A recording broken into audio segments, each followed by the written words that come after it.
Imagine, just for a moment, that you are standing right at the edge of the 38th parallel. Oh, wow. Yeah, that is quite an image. Right, like you are looking through a pair of high-powered binoculars across this stretch of land that is just utterly silent. But it also happens to be one of the most heavily fortified borders on the planet. Absolutely. You are peering behind the Iron Curtain of what is so often called the Hermit Kingdom, and it's a place that feels, well, entirely sealed off from the rest of humanity. Shrouded in intense secrecy. Heavily armed, and frankly, deeply misunderstood by the outside world. So today, we are taking you behind that curtain. We really are. Welcoming you to today's deep dive. And the mission here is to trace a trajectory that is, honestly, almost impossible to believe. It really is. We are looking at a pretty fascinating stack of historical profiles and documentary analyses today, and they all point to the same complex puzzle. Yeah. We are tracking the life of Kim Jong-un. The goal is to understand how someone goes from a highly secretive, almost shockingly mundane childhood to becoming the third-generation leader of a nation forged in the fires of the Cold War. Okay, let's unpack this. Because to understand the leader who controls, a rapidly expanding nuclear arsenal today, the historical records tell us we have to start with a past that feels completely disconnected from the present reality. Completely disconnected, yeah. The texts note that he was born into what the regime calls the Baekdu bloodline. But for those of us who don't live inside North Korean state media, that term needs some immediate decoding. Right, yeah. So Mount Baekdu is an active volcano. It's right on the border between North Korea and China. Okay. And in Korean mythology, it is considered the sacred spiritual birthplace of the Korean people. Oh, I see. And the ruling Kim family basically hijacked that deep cultural mythology decades ago. Like, state propaganda claims that his father, Kim Jong-il, was actually born on that mountain. Wait, really? Yeah, born under glowing stars and double rainbows, according to the state. You're kidding? No, that's the official story. So when the state says Kim Jong-un is of the Baekdu bloodline, they aren't just making, like, a genealogical claim. They're assigning him this divine mandate. Exactly, a divine mythological mandate to rule. They're positioning him as a literal demigod within their political system. Which, honestly, makes the reality of his teenage years completely surreal. It's so bizarre. You have this kid carrying the weight of a manufactured divine bloodline, but he isn't spending his adolescence locked away in a heavily guarded palace in Pyongyang. Not at all. The profiles detail how he was actually sent to study in Bern, Switzerland. Yeah, right in the middle of Europe. And he didn't go as royalty either. He went under a pseudonym. Like, he was known to his classmates as Pak Un, supposedly the son of an embassy employee. Right, so he was sitting in European classrooms surrounded by, Western democracy, capitalism, international students. Just a normal high school experience. Pretty much. And the accounts from that time describe a relatively quiet student. His biggest passions weren't revolutionary theory or military tactics. Right. His passions were Western pop culture and basketball. Oh, the basketball obsession is wild. Specifically, he was entirely obsessed with Michael Jordan and the 1990s Chicago Bulls. Oh, wow. He wore Nike sneakers. He played basketball in the local courts. Just a kid playing hoops. It is a staggering contrast. I mean, imagine being a normal teenager, immersing yourself in NBA highlights, sketching Michael Jordan in your notebooks, and just living in the peaceful Swiss capital. Yeah. But waiting for you back home is an absolute dictatorship. A huge burden. A revolutionary legacy started by your grandfather and a deeply impoverished nation locked in a standoff with the United States. It's quite the reality check. The whiplash of going from, like, an anonymous teenager in Switzerland to the absolute command of an isolated, nuclear-armed state is profound, especially considering how abruptly that transition actually happened. What's fascinating here is how the sheer brevity of that transition fundamentally dictated the violence of his early rule. Okay, how so? Well, if we look at his father, Kim Jong-il, the second-generation leader, he was groomed for succession for decades. Right, a long runway. Decades. He was given massive portfolios of state affairs in the 1970s and 80s. He had 20 years to build alliances, place his loyalists in key positions, and, slowly cement his ultimate authority long before his own father passed away. So he had time to prepare. Yes. Kim Jong-un was denied that luxury. Because his father suffered a stroke in 2008, right? Exactly. That accelerated the timeline immensely. And then His dad died in late 2011, so Kim Jong-un in his late 20s is suddenly the supreme leader. Overnight. He is completely untested. He doesn't have those decades of built-in loyalty. Not at all. I mean, he is surrounded by men in their 60s and 70s, these grizzled military generals who fought in the Korean War era, Yeah. who are probably looking at him and seeing, well, an inexperienced kid who just got back from Europe. And in an authoritarian regime, power is not simply inherited like a family heirloom. It must be actively seized and viciously maintained. You can't just coast on the name. No. When a transition is that sudden, the lack of institutional inertia means any perception of weakness is an invitation for a coup. Wow. The older generation of military and party elites, they possess their own patronage networks. They had the ability to mobilize forces. So they were a real threat. A massive threat. He couldn't afford to slowly win them over. He had to dismantle their networks before they could challenge his authority. But how does an untested 20-something actually pull that off? I mean, you can't just walk into a room of heavily armed generals and tell them they're fired. No, you definitely don't do that. You do it by weaponizing the state's internal security apparatus. Okay. He utilized the Organization and Guidance Department, which is essentially the all-powerful internal police of the ruling party. Got it. He began a sweeping, highly calculated series of purges under the guise of anti-corruption campaigns. Oh, the classic authoritarian playbook. Exactly. He isolated key figures, stripping them of their titles and publicly humiliating them to send a message. And the most glaring example in the historical record is the execution of his own uncle. Jung Song-taek. Yes, who was considered the second most powerful man in the country. So by taking out his own uncle, he was broadcasting to the entire elite class that bloodlines and historical status offered zero protection. Precisely. He systematically removed the old guard and replaced them with a younger generation of officials. Out with the old, in with the new. And these new appointees, they had no independent power base. Their entire status, their wealth, and their survival were tied exclusively to their loyalty to Kim Jong-un. So they needed him to survive. He engineered a system where the only path to survival was absolute submission to him. So he essentially neutralizes the internal threat by cleaning house and installing loyalists. But securing the people around him was only like the first survival mechanism. Right. He also had to secure the nation's strategic direction to prevent the regime from collapsing entirely. And the documents point to a defining governance strategy that he rolls out, known as the Byung-jin line. Byung-jin, yes, which translates roughly to parallel development. Okay. It became the ideological blueprint of his era. The policy dictates the simultaneous development of the national economy and the country's nuclear weapons capabilities. Doing both at once. Exactly.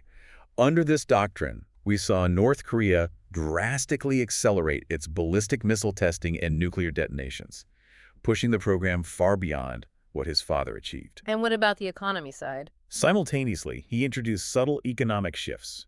While strictly maintaining a socialist command economy on paper, the regime began turning a blind eye to black markets. Interesting. Yeah, and they occasionally permitted limited market activities, alongside establishing specific special economic zones, to attract foreign investment and boost a desperately fragile financial system. Okay, I have to pause and push back on this, though. Because the dual nature of Byung-jin seems fundamentally broken.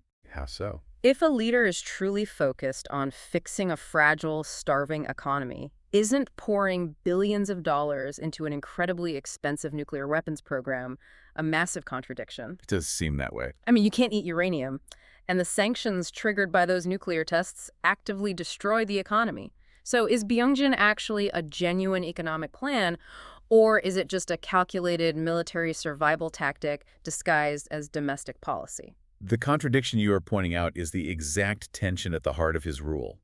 But if we connect this to the bigger picture, the internal logic of Byung-jin actually begins to make a very cold, rational sense. Okay, I'm listening. Well, from the strict perspective of regime survival, think of the regime as a biological organism trying to survive in a predator-rich environment. Right. A turtle doesn't grow a heavy, restrictive, energy-draining shell because it's comfortable. It grows the shell because it is the only way to avoid being eaten. Ah. For Pyongyang, the nuclear program is the shell. So they believe they can't even attempt to fix the economy until the shell is fully hardened. That is the core philosophy.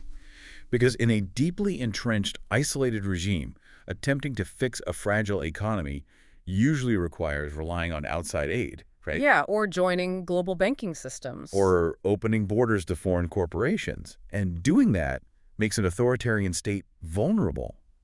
You become dependent on the very Western nations you view as existential threats. That makes sense. The regime looked at leaders like Muammar Gaddafi in Libya. He gave up his nuclear ambitions and was eventually overthrown with Western backing. Right. The lesson they internalized from that was absolute. Without a credible nuclear deterrent, any economic opening will ultimately lead to regime change. Wow. Once the nuclear umbrella guarantees their survival against outside intervention, they feel they have the breathing room to tinker with the economy internally, without the fear of being overthrown. So it is about building an impenetrable fortress first so you can safely experiment with localized capitalism inside the walls, fully knowing that nobody is going to invade to stop you. That's it. And executing that Byung policy effectively requires an intense balancing act. Because it's risky. Very risky. To keep that fortress intact while managing severe economic sanctions and internal hardship, a leader needs to command absolute domestic obedience while simultaneously projecting formidable international leverage. Which requires a very specific, carefully crafted public image. Oh, absolutely. The profiles detail this dual-facing strategy brilliantly.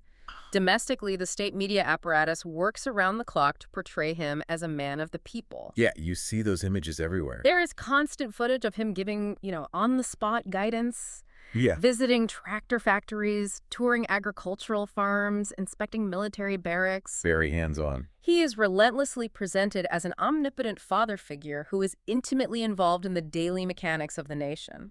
But the visual presentation of that father figure is what carries the true weight here. The texts note how he deliberately adopts the fashion, the mannerisms, and even the specific hairstyles of his grandfather, Kim Il-sung.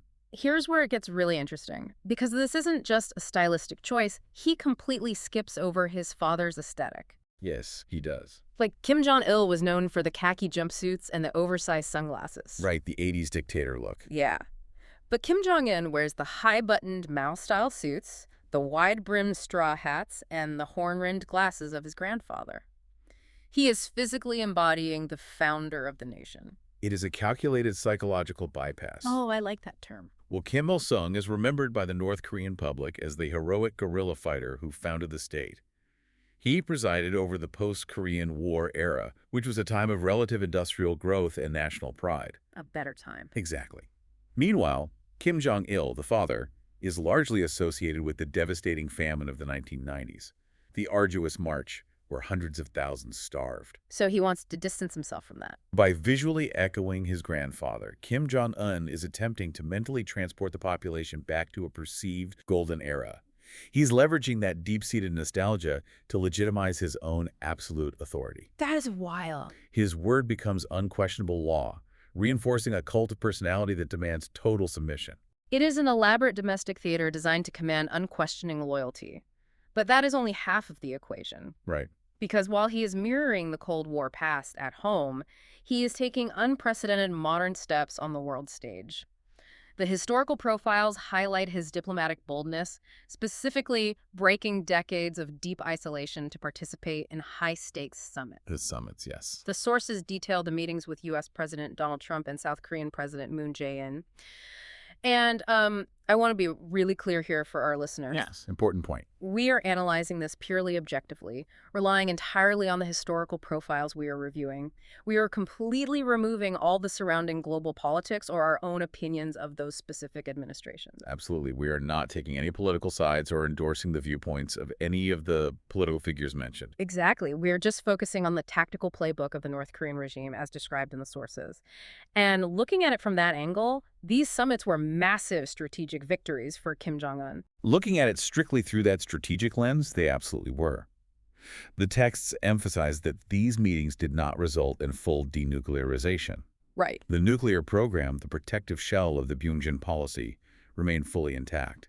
He did not surrender his ultimate insurance policy. So if he had no intention of giving up the weapons, what is the mechanism at play here? Why step out from behind the Iron Curtain, travel to Singapore or Hanoi, and shake hands with these global leaders on international television? Because the visual broadcast of the summit provides the ultimate validation for everything his regime has done. Validation? Yes. For decades, North Korea was treated as a rogue, impoverished outlier. A pariah state. Yeah, exactly. By standing on an equal footing, sharing a stage and a handshake with the President of the United States and the President of South Korea, he achieves a profound psychological victory. He looks like an equal. He establishes himself, and by extension his country, as a legitimate, recognized nuclear power on the global stage. And he takes those images back to Pyongyang and broadcasts them on state television. Exactly that. The domestic propaganda machine uses those images to justify the decades of starvation and sacrifice. Oh, wow. The message to the North Korean people becomes, look at the respect we command. The most powerful nations on earth are forced to treat us as equals. How that was all worth it. Exactly.